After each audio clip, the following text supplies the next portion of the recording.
Bíblia Nossa de Cada Dia está começando agora e você é muito bem-vindo para nós meditarmos o Salmo de número 61. Esse salmo foi escrito por Davi e, embora ele tenha apenas 8 versículos, a mensagem dele é muito profunda, porque mostra um filho pedindo ajuda a um pai, pedindo conforto ao pai, pedindo forças ao pai, quando o seu coração está abatido. Quantas vezes nós chegamos diante de Deus para agradecer por bênçãos que o Senhor nos permitiu conquistar, que o Senhor nos abençoou para conquistássemos, mas quantas vezes também a gente não se achega diante de Deus é, figuradamente ou não, né, se arrastando e dizendo: Pai, me ajuda, estou no fim das minhas forças. E Davi vai aqui, como diz o versículo 2, com seu coração abatido, em algumas traduções desfalecido. O autor que eu estava lendo a respeito disso diz que talvez Davi passasse até por momentos de depressão, mas como a Bíblia não fala sobre isso, a gente não pode afirmar categoricamente. O que a gente vê pelos salmos é que sim, ele passava muitas dificuldades, mas em todas elas Davi se voltava para Deus pedindo socorro. O que é mais lindo, né? No momento de dificuldade, a gente vê em todos os salmos quase, né, meus queridos? Davi sempre começa apresentando um problema diante de Deus, dizendo como ele está se sentindo, e quando ele finaliza o salmo em adoração, em louvor, em gratidão. É como se ele chegasse diante de Deus arrasado, né, cansado, destruído, entre aspas, e ele saísse de pé, porque Deus o fortaleceu. Então vamos começar a leitura? Muito bem, o versículo 1 diz assim: Ouve o meu clamor, ó Deus, atenta para a minha oração. Desde os confins da terra eu clamo a ti, com o coração abatido. Põe-me a salvo na rocha mais alta do que eu. Pausa. Então, nós temos duas coisas aqui que eu quero destacar. Uma delas é a que eu havia falado. Qual é a condição de Davi nesse salmo? Ele está abatido, ele está cansado, seja por uma luta, por uma perseguição, por uma derrota sofrida, por momentos de dúvidas, por pessoas infiéis. A gente não sabe qual é o contexto do salmo, mas a gente sabe que Davi, ele não está aqui descrevendo a parte externa, né? Ele poderia estar no seu castelo, tendo servos para servir a sua comida, tendo uma boa cama, tendo as condições. Ele poderia estar nessa condição. Mas o que ele apresenta diante de Deus é o seu coração abatido. É como ele está por dentro. E ele pede, no final do versículo 2, assim: Põe-me a salvo na rocha mais alta do que eu. Duas coisas. Primeiro ele pede: Deus, me coloque nessa rocha, põe-me. E ele está dizendo: Senhor, por favor, me coloque nessa rocha, ou na revista atualizada, né, leva-me para a rocha, porque Davi não tem sequer forças para alcançar este lugar. Né? Ele não tem condição de chegar neste lugar de segurança sozinho. E essa rocha mais alta do que ele, né? Esse lugar seguro, essa rocha que é alta demais para mim, é o lugar de segurança, é a presença de Deus. Ele está pedindo: Pai, me coloca neste lugar onde as críticas não me alcançam, onde as humilhações não me alcançam, onde as perturbações não me alcançam, onde há a tua paz e eu estou protegido. E aí, a partir do versículo 3, o versículo 3 e o versículo 4, nós vemos Davi descrevendo esse lugar de segurança em etapas. Vem comigo. Versículo 3: Pois tu tens sido o meu refúgio, uma torre forte contra o inimigo. Para sempre anseio habitar na tua tenda e refugiar-me no abrigo das tuas asas. Então, Davi se refere ao Senhor usando quatro palavras: refúgio, torre forte, tenda, abrigo das tuas asas. O refúgio é um lugar de segurança, é um lugar para onde você corre. É um lugar que simboliza proteção.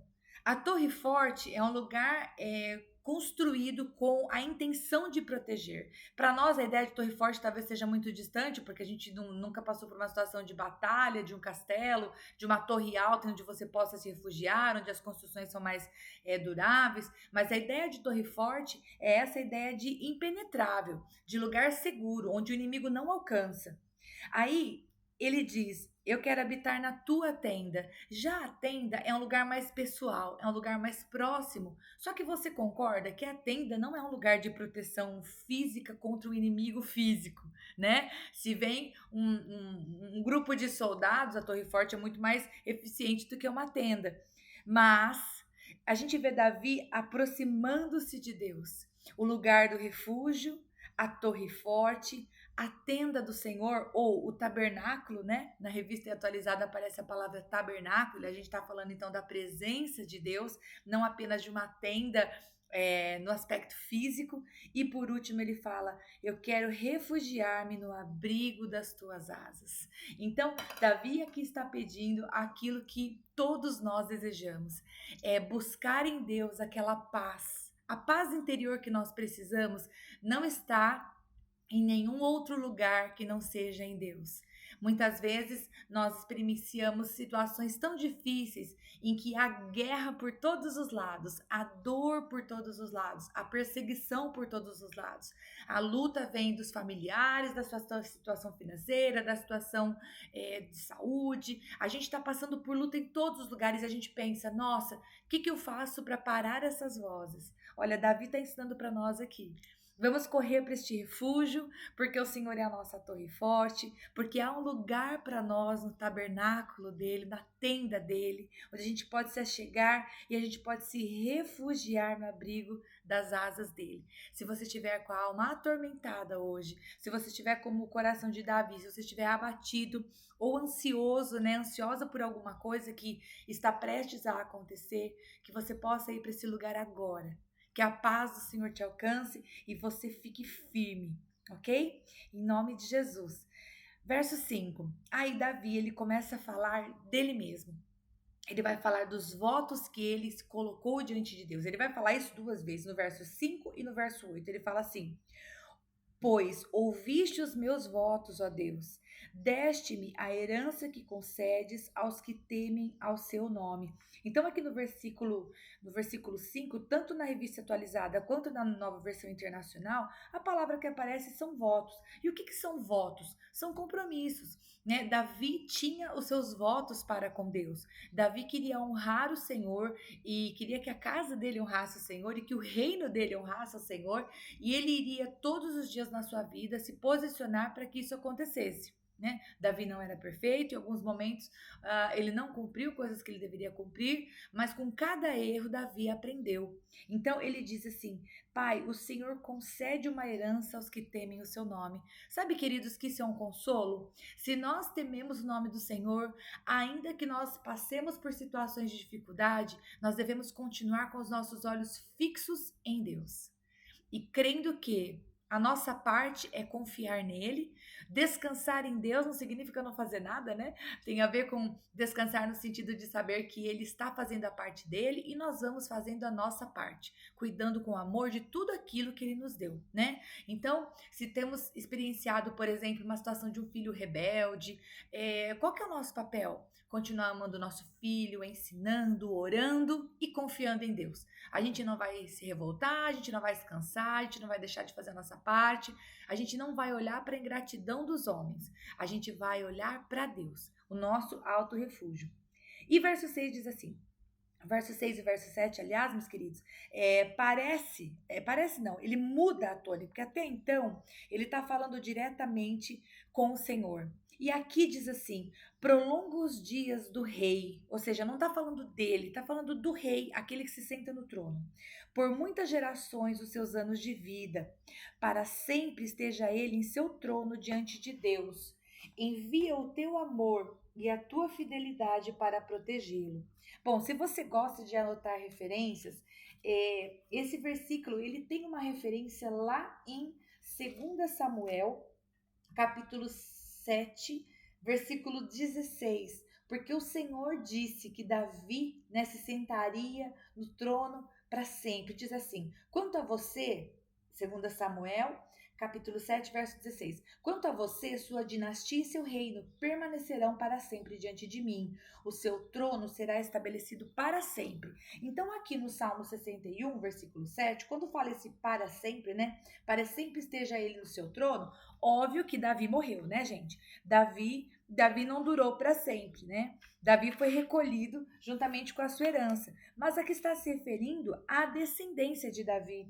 E nós sabemos né? Apocalipse 22, do versículo 3 ao versículo 5, eu vou ler para você. Nós sabemos que Jesus é da linhagem de Davi e o trono, né, de Cristo não tem fim. Lá em Apocalipse, eu vou ler para você o versículo 3 até o 5 do capítulo 22. Escute. Já não haverá maldição nenhuma. O trono de Deus e do Cordeiro, Cordeiro Jesus, né, gente? Estará na cidade e os seus servos o servirão. Eles verão a sua face e o seu nome estará na testa deles. Não haverá mais noite. Eles não precisarão de luz de candeia, nem da luz do sol, pois o Senhor Deus os iluminará e eles reinarão para todo sempre. Então, Apocalipse vem testificar para a gente que sim, o trono de Davi, né? Que é onde o Cristo está sentado, né? O Senhor, esse trono sempre estará ocupado, porque o Senhor cumpre a sua palavra. E aí, então, para finalizar, o versículo 8 diz assim: Então sempre cantarei louvores ao teu nome, cumprindo os meus votos a cada dia. E mais uma vez, Davi vai reafirmar que ele vai cumprir os seus votos, ele vai fazer a parte dele. Ele não vai fazer a parte dele porque tá tudo bem. O começo do Salmo, versículo 2, diz que o seu coração estava abatido. E aqui eu penso que Davi nos ensina uma lição, né? Muitas vezes, quando estamos cansados da jornada, cansados com a ingratidão, cansados com o descaso, cansados porque temos a impressão que somente nós estamos remando, fazendo força, ninguém se importa, a gente fica com vontade de jogar tudo pro alto, de desistir. E a gente fica com vontade de descumprir os nossos votos. Lembre-se, quando nós estabelecemos uma aliança com a outra pessoa, uma aliança firmada com Deus, diante de Deus não é um contrato. Um contrato humano é assim: eu faço minha parte e você faz a sua. Se você descumpre a sua, eu posso descumprir a minha. Isso é um contrato, mas isso é um contrato mundano. Uma aliança diante de Deus significa: eu faço a minha parte, ainda que você não faça a sua. E o modelo para isso é Cristo. Cristo morreu na cruz por nós, pelos nossos pecados, não porque nós éramos legais, bonzinhos e puros. A palavra de Deus fala que todos pecaram e carecem da glória de Deus. Que o Senhor nos resgatou do império das trevas. Onde nós estávamos, não havia nada que nós pudéssemos dar em troca para Cristo. Mas Jesus, ele cumpriu a sua parte para com Deus, a despeito de nós. E então, Jesus Cristo e Davi são um modelo para nós.